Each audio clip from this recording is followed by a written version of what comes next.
this is the guy that we need to run. So it is with great pleasure. And when you hear his story, I guarantee you will be moved by this gentleman, Joe Hernandez. Joe, please come on.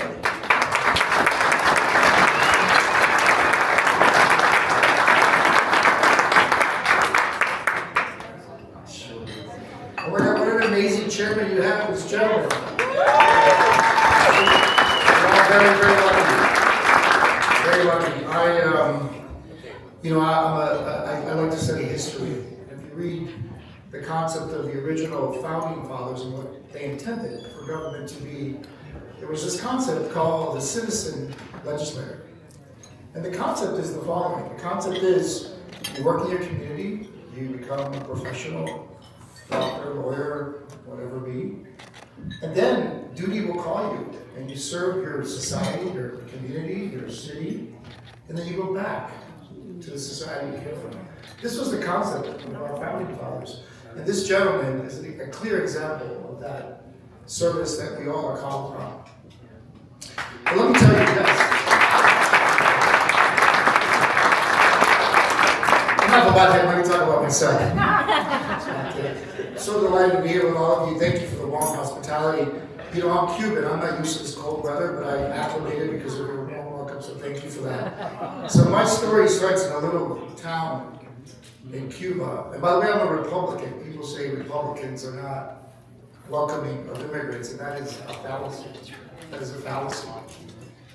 I came here at the age of 7, legally, and my parents, my dad was a political prisoner in Cuba. And he was a prisoner in Cuba because he didn't agree with the regime, the Castro regime. And there in prison, he developed meningitis encephalitis, which is an inflammation of the brain. He was in a coma. And then right around that time was the 1980s, and Fidel wanted to get rid of all the people that were opposing him, my father being one of them. So we got on a boat, and my 3 siblings, the 4 of us, my mom and dad, I can say it was dad, we came across the Florida Straits into a new life, and we were welcomed by America, gave us an opportunity. And my dad washed dishes, and my mom cleaned houses, put food on our table. And they taught us some very important lessons. The first one is you have to work hard because nothing is free in this great country. You have to get educated because that's your ticket out of the situation that we find ourselves upon. And then you have to love this country. This amazing society that gave you the opportunity that your own society can give you. And that's America. That is what we all are. Amen. We are sons of immigrants.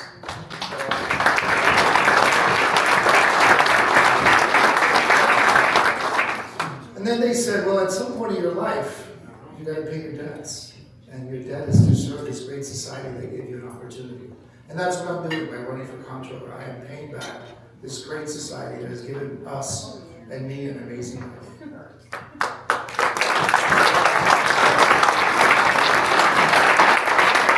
So I got educated. Maybe some people would argue a little too much. I got 5 degrees. I went to the University of Florida. I'm a scientist by training, but I have a degree in finance. I went to Yale. I was the only conservative at Yale. I tried to convert some people. I think I did a good job. And then I went to Oxford, and there I couldn't convert anybody there, unfortunately. But I'm back, and I'm here to serve as Comptroller, and I have some really great ideas to do that. I've been building companies for the last 25 years or so of my career. I've built 12 companies. I brought 5 of them public on NASDAQ. I've had the honor to ring the NASDAQ opening and closing up twice. Who would imagine a little Cuban kid had that opportunity to do something so great in this amazing country, only in America. And by the way, I have kids, and I remind them every day that the chances of them being born in this great society is only 2%. And I remind them, I tell them, you won the lottery by just being born in this country. And I think we all should be very grateful for that. All right.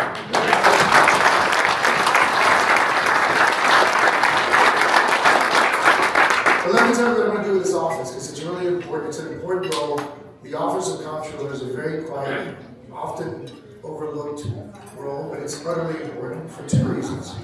The primary roles of the Comptroller is to oversee taxpayer dollars. That's the primary responsibility Unfortunately, for the last 18 years or so, we've been asleep at the wheel. We haven't really monitored how the money goes or where it goes and who gets it.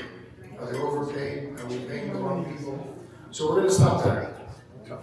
Even though the current guy seems to be a nice guy, he says he's a nice guy, we really need somebody competent and aggressive in making sure we really audit every dollar that leaves the coffers of the state. As Bruce mentioned, you guys are the most overtaxed society. You're the most overtaxed society in America, and we have to make sure we're good stewards of that cash. So I'm going to implement the technology using artificial intelligence to ensure that we get real-time audits. We're going to know every dollar, when it leaves, where it goes, who cashes, who uses those dollars, and to ensure that everyone that uses our dollars have the right to. And those that don't, I'm going to make a call to my good friend, the Attorney General's office. He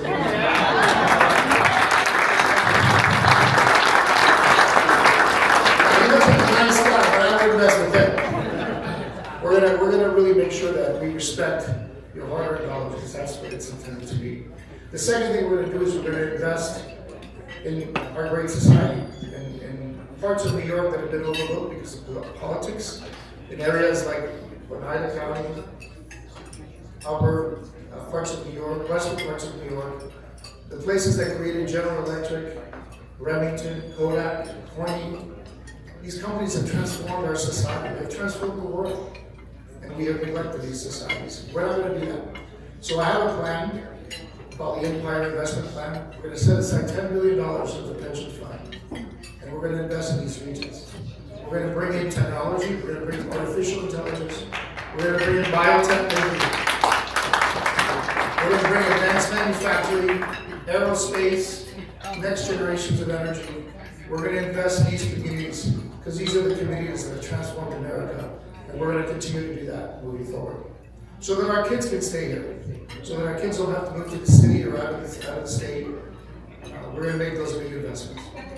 And then lastly, we're going to reform the pension fund, the way we invest. Right now, we pay Wall Street.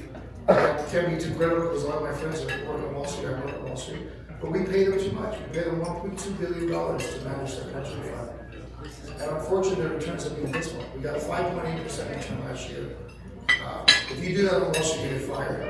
So we have to change that. Anyway, thank you so much for your time. I really appreciate getting to know all of you. I hope that I gain your trust and your support. I am doing this because I really love this country. I love this great state. And I believe in the American experiment that's been going on for 250 years. So God bless that experiment. God bless all of you, and Merry Christmas. Happy Holidays.